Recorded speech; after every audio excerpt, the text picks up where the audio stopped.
நடுநிசி இரவில் அந்த குலை நடுங்க செய்யும் பயங்கரம் நடந்து முடிந்திருக்கிறது.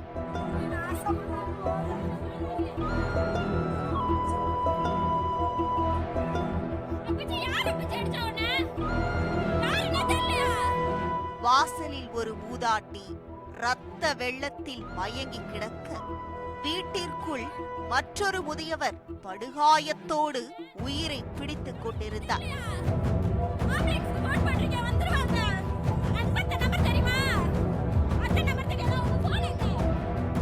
சம்பவ இடம் முழுவதும் ரத்தம் பீரிட்டு தெறித்திருந்தது.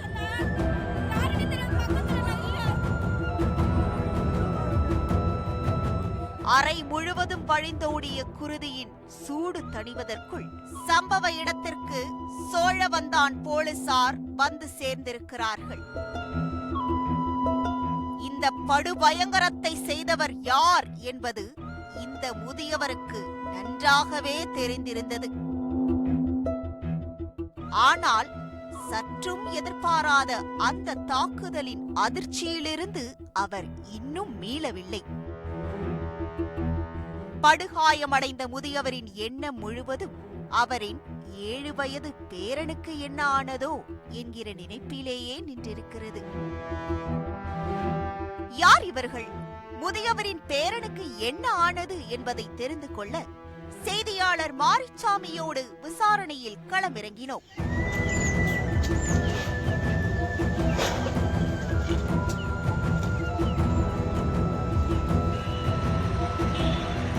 படுகாயத்தோடு மருத்துவமனையில் அனுமதிக்கப்பட்ட 7 வயது சிறுவன் சிகிச்சை பலனின்றி பரிதாபமாக இறந்து போயிருக்கிறார். கொஞ்சமும் ஈவு இரக்கமில்லாமல் இந்த கொலையை செய்தவர் ஐயனார். மதுரை மாவட்டம் சோழவந்தானில் உள்ள காளியம்மன் கோவில் தெருவை சேர்ந்தவர். இவரின் மனைவி உமாவுக்கும் தற்போது தாக்கப்பட்ட முதியவரின் மகன் விவேக் என்பவருக்கும் 5 வருடங்களுக்கு முன் தகாத உறவு இருந்துள்ளது. ஒரு கட்டத்தில் இவர்களின் கள்ள காதலுக்கு பல தரப்பிலிருந்தும் எதிர்ப்பு கிளம்பவே இருவரும் ஊரை விட்டு ஓடி தலைமறைவாகி இருக்கிறார்கள். இந்த சம்பவத்தால் ஊரார் முன்னிலையில் அவமானத்தோடு கூனி குறுகி போன ஐயனார் முழுநேர குடிகாரனாக மாறியுள்ளார். 5 வருடங்களாகவே தன்னுடைய மோசமான இந்த நிலைக்கு மனைவியின் கள்ளக்காதலன் விவேக்கும் அவருடைய பெற்றோர் முத்துசாமி மற்றும் தவமணிதான் காரணம் என திடமாக நம்பியிருக்கிறார். இதனால் தினமும் போதை ஏற்றிக்கொண்டு முத்துசாமி வீட்டிற்கு சென்ற தனக்கு பொண்டாட்டி வேண்டுமென பிடிவாதமாக சண்டையிட்டு வந்திருக்கிறார். இந்த சூழலில்தான் கணவர் உடனான கருத்து வேறுபாடு காரணமாக முத்துசாமியின் மகள் அன்பரசியும் அவருடைய 7 வயது மகன் மிதுன் மாதேஷுடன் தாய் வீட்டிற்கு வந்துள்ளார். எப்போதும் போல மதுபோதையில் முத்துசாமி வீட்டிற்கு வந்த ஐயனார் மொத்த குடும்பத்தையும் ஊரறிய கேவலப்படுத்தும் விதமாக தகாத வார்த்தையில் திட்டியுள்ளார். அப்போது இருவருக்கும் இடையே வாய் தகராறு முற்றி கைகலப்பாக மாறியுள்ளது.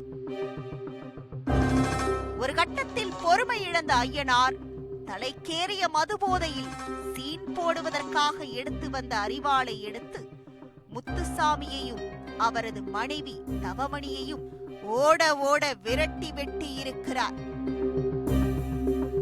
ஐயனார் கண்மூடித்தனமாக வீசிய அரிவாள் வீட்டிலிருந்த 7 வயது சிறுவன் மிதுன் மாதேஷின் தலையையும் பதம் பார்த்திருக்கிறது.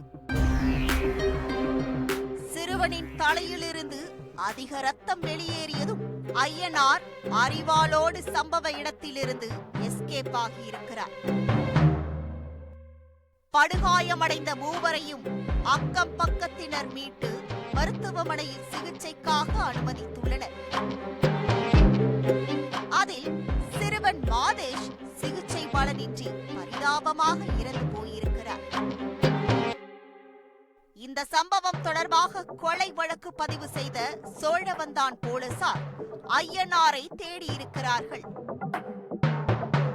வைகை ஆற்றில் அவர் பதுங்கி இருப்பது தெரிய வந்ததை அடுத்து உடனடியாக ஸ்பாட்டுக்கு விரைந்த போலீசார் அவரை கைது செய்ய முயன்றிருக்கிறார்கள்.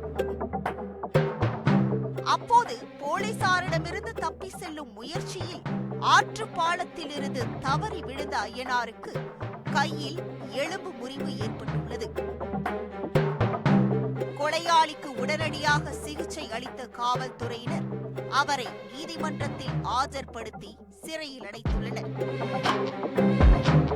5 வருடத்திற்கு முன் நடந்த கள்ளக்காதல் உறவால் ஒன்றும் தெரியாத சிறுவன் கொலை செய்யப்பட்டது சோழவந்தான் பகுதியை சோகத்தில் ஆழ்த்தியுள்ளது.